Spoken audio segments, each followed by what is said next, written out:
Hello. I'm I'm here at Empire Mine. I've been walking around. Um, this is a really special place for me here, especially this part of the forest. And I don't know if you can see, but this particular section burned down about a year and a half ago, I think it was. It burned, not down, but it burned. And there's something metaphorical that I really really love about it, and I come back here a lot to really feel the energy of where this part of the forest is at right now. And right after it burned, I came here and I walked around, and it was all ash. It was just the trail. I was just walking through ash, and there was nothing green. There was no life. There was no insects or birds or squirrels or anything. It was just barren, and it was really quiet. And I was in a place in my life where I was going through some really dark times, and I was going through a separation from my 10-year partner and the father of my son, and really looking at a lot of my core shadows and seeing kind of learning to embrace parts of myself that I had been avoiding for a long time. And so I came here and I was walking through the forest in this burned down, ashy, lifeless place, and it really, kind of reflected where I was at the time, and I really felt, I felt empty and dead inside, and I didn't have any inspiration, or I didn't feel this life in me, and I had been feeling really depressed about that, and kind of inadequate about that, and not sure what to do about it. And looking at the forest, this metaphor occurred to me that, that of things burning to the ground so that they can build up fresh and new again, so that they can have new life, and that the burning actually, fertilizes the soil, so that the soul, the soil and the soul, exactly, so that the new growth that comes through can be more vibrant. It's this natural process. And so I had this idea at that time that as the forest grew back and the life came back into the forest, that somehow it was going to mirror my journey as well. And so I come back here, often, once a month, and sometimes I'll go months before coming, because I kind of, want to see it from a new perspective. And every time I come back, there's more life here. There's more green grass. There's, but the bug just went flying by me. So, it's starting to thrive again. And I've really watched that in my own life. How my garden has been growing fresh and new. And I even noticed there's all these new, like this right here, there's this plant right there. I don't know if you can see that. It's growing around the tree, and I don't even know what that is, and I haven't even been seeing it in other parts of the forest. So it's like this new life that's growing up, that's something new and different, and I feel like that has been happening for me too, and new perspectives. And there's still, I look around and I see all these burned trees still. They're still here, It's like the scarring, or the, that darkness, that trauma that happened here, it's still there. And for years to come, we'll probably still be able to see it, even though there's all this growth, this new growth happening, and that's okay. That it's still beautiful, and that it takes time. It takes time for it to look like a fully lush, thriving forest that, maybe only has remnants of the past, of the scars. And, it's a good reminder for me too in some of the pain that I've been through, the hard times, the struggles that I've been through in the last 10 to 15 years, or 4 or 5 years, or my whole life, to be patient with those parts that still hurt, and to be patient with the parts that are still growing, and have a lot of to be gentle with myself, with those parts that are still afraid or angry, or that are just still there, those parts that are just still there, and that they're okay. They're okay to be there, and it's okay to see them. It's okay to see those parts. And today I've been looking at a lot of these hard to look at places in myself, and I've done so much of this, and I always I get to this place where I feel like, okay, I've really looked at everything, and I've owned it, and I have all this in me. I have these shadows too, and I'm owning them. And then, bam, I get humbled again. Then I see to even deeper levels, like, wow, this shadow is like, oh, it goes even deeper. Like, this really, it plays a big part of my life, or this really has a hold on me. And today is just one of those days, that comes where I'm taking an honest look and making sure, like inquiring into what I'm doing, and is everything is still in integrity? And if it's not, to really look at that and make sure that what I'm doing is coming from the right place.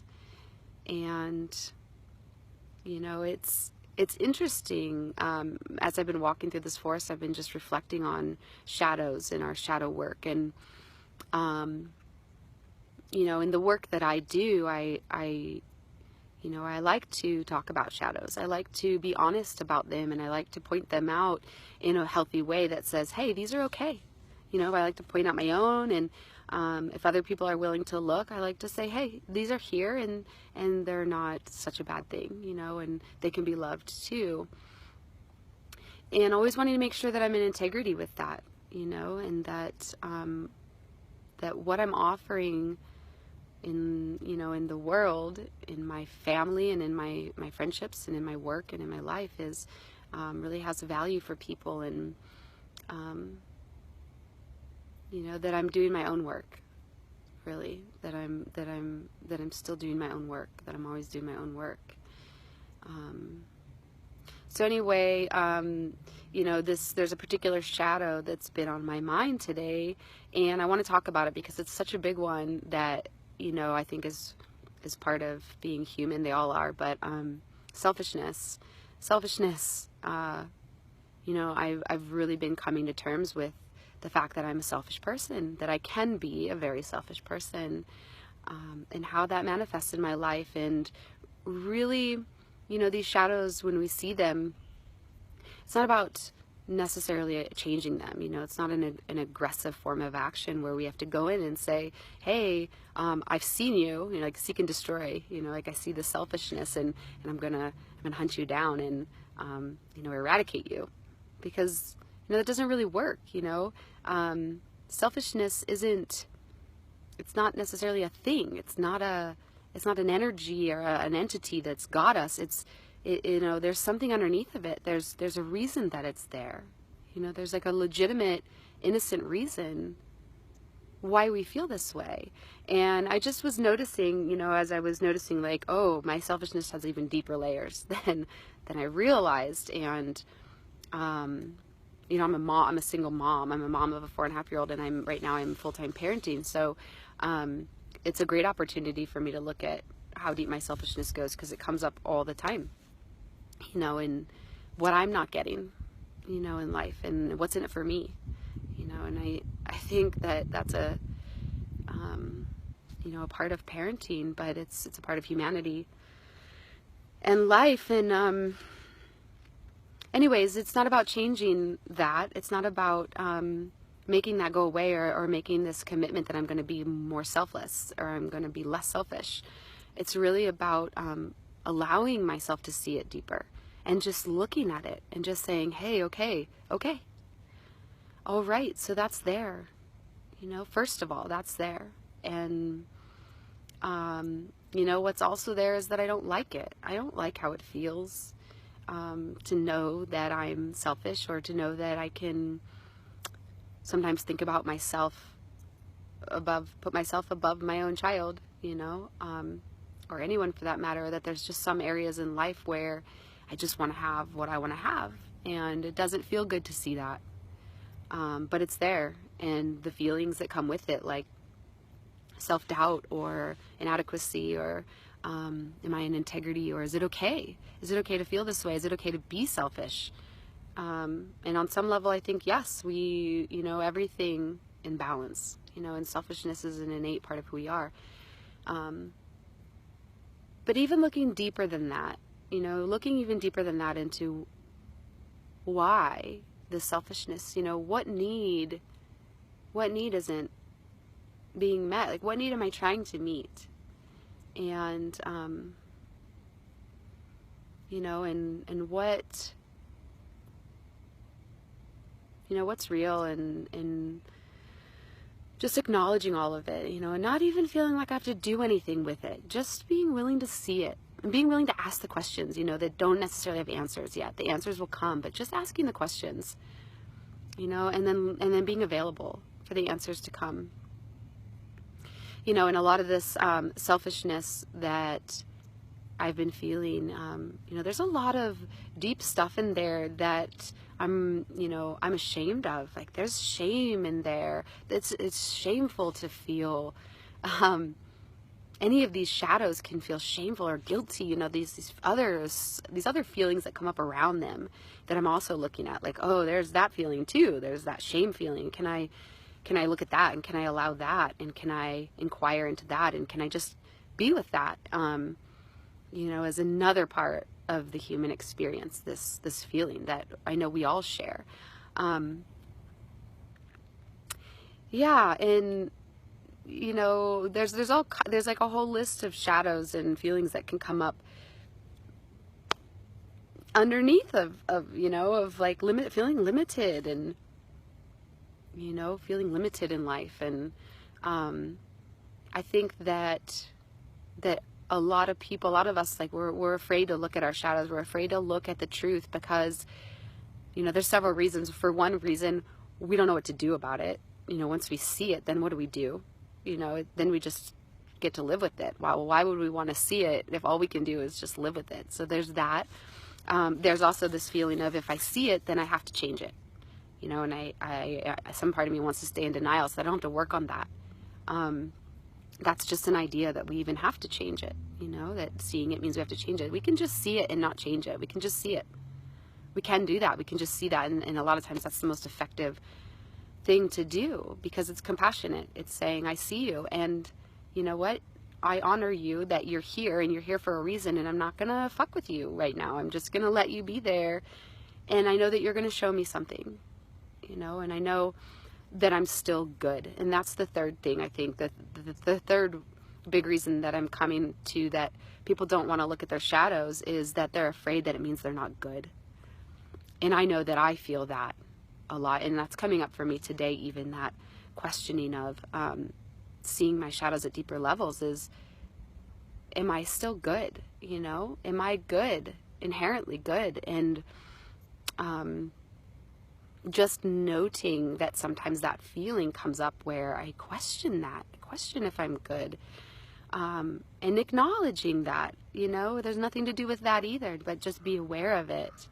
But I really think this is a thing for people when we look at our shadows of, if I allow myself to see this, then I have to acknowledge that I'm not fully good. And that's a myth, but it's an idea that I think we carry, that in order to be good, we have to be perfect. We have to be good in every way. And that if we're flawed in any way, then we're not good. And I don't think it's true.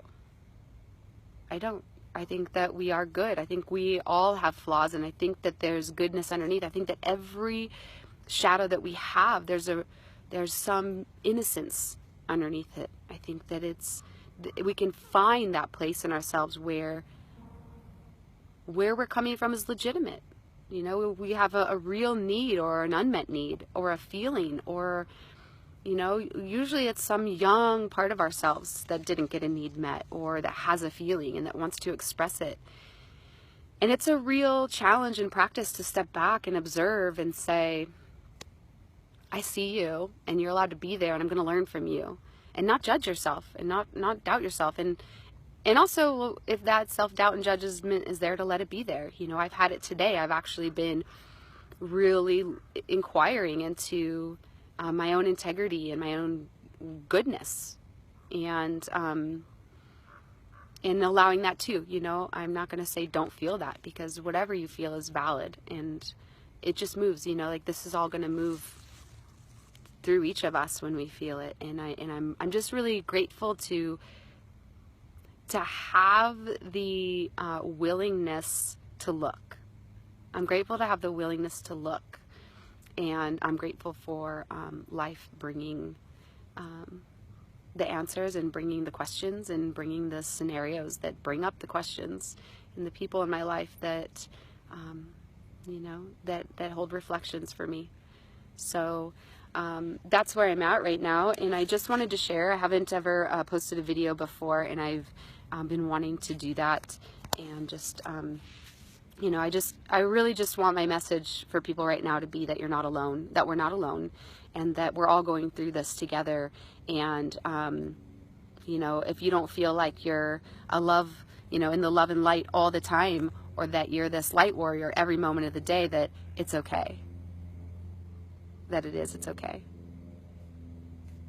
And that we're all human, and we get to have this human experience, this ecstatic and messy and real human experience together, and that it's all okay. I love you guys.